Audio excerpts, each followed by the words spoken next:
وہ ایک بچہ آیا نا اپنی ماں کے لیے لباس لینے کے لیے، اور پہلے وہ گیا اپنے چچا کے پاس، اس کی ماں بیوہ تھی اور اس کا لباس پھٹ گیا تھا، اور وہ اپنے چچا کے پاس گیا تو اس نے دتکار دیا۔ ماں نے اس کو روکا تھا بیٹا نہ جانا، لیکن اس نے کہا کہ تیرے بدن کے اوپر جو لباس ہے وہ بھی پھٹ گیا اور جگہ جگہ سے جسم جھلک رہا ہے، تو میں اپنے چچا سے آپ کے لیے لباس لے کے آتا ہوں۔ پھر جو رویہ اس نے اختیار کیا تو واپس روتا ہوا آ رہا تھا، تو کسی نے راستے نے پوچھا کہ کیا ماجرا ہوا؟ اس نے کہا چچا کے پاس گیا تھا ماں کے لیے لباس لینے، اس نے تو لا کے بھیج دیا۔ اللہ اکبر۔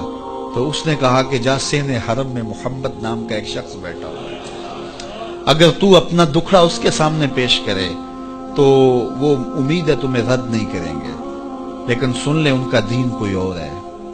اللہ اکبر۔ اپنے ماں کے پاس آیا تو ماں کو کہا کہ چچا نے تو لا کے بھیج دیا، لیکن آپ کی حالت مجھ سے دیکھی نہیں جا رہی۔ بچہ ابھی شعور کی منزلوں میں قدم رکھ رہا تھا، پہلے بہت چھوٹا تھا، اب اس کے اندر ایک جذبات تھے بچے کے اندر۔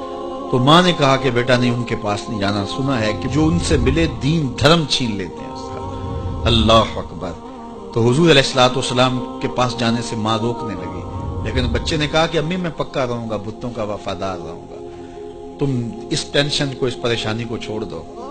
اور حضور کی خدمت میں حاضر ہوا۔ حضور صحن حرم میں چادر اوڑے بیٹھے ہوئے تھے، اور جا کے کہنے لگا میں پہلے بات آپ سے کر لیتا ہوں، آپ کا دین میں نے قبول نہیں کرنا۔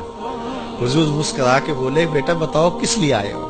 کہا میری ماں بے لباس ہے، میں آپ سے لباس لینے آیا ہوں۔ حضور نے چادر رحمت اتار کے اس کے کندھوں پہ ڈالا۔ اللہ اکبر۔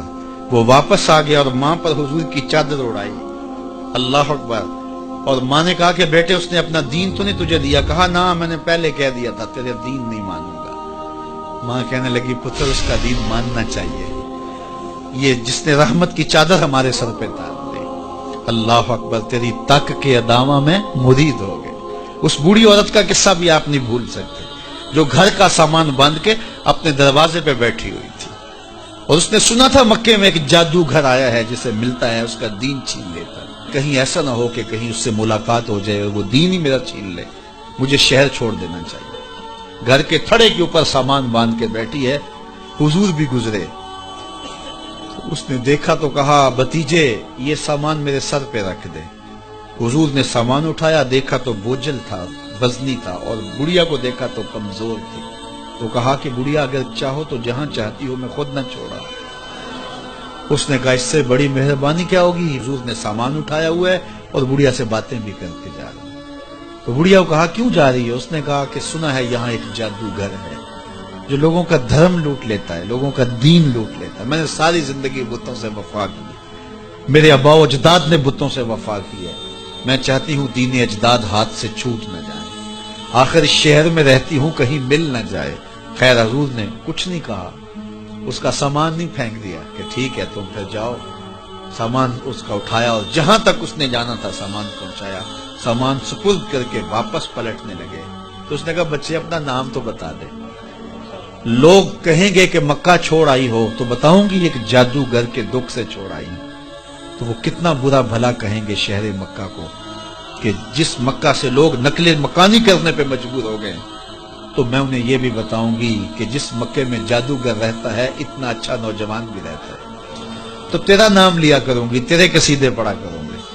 تو حضور علیہ السلام مسکرا پڑے، کہا بڑھیا جس جادوگر سے بھاگ کے آئی ہے وہ تیرے سامنے کھڑا ہے۔ اس نے کہا سچ سے آپ ہی محمد ہیں؟ حضور نے فرمایا نام میرا یہی ہے۔ تو اس نے کہا پھر آپ کا جادو میرے پہ چل گیا ہے۔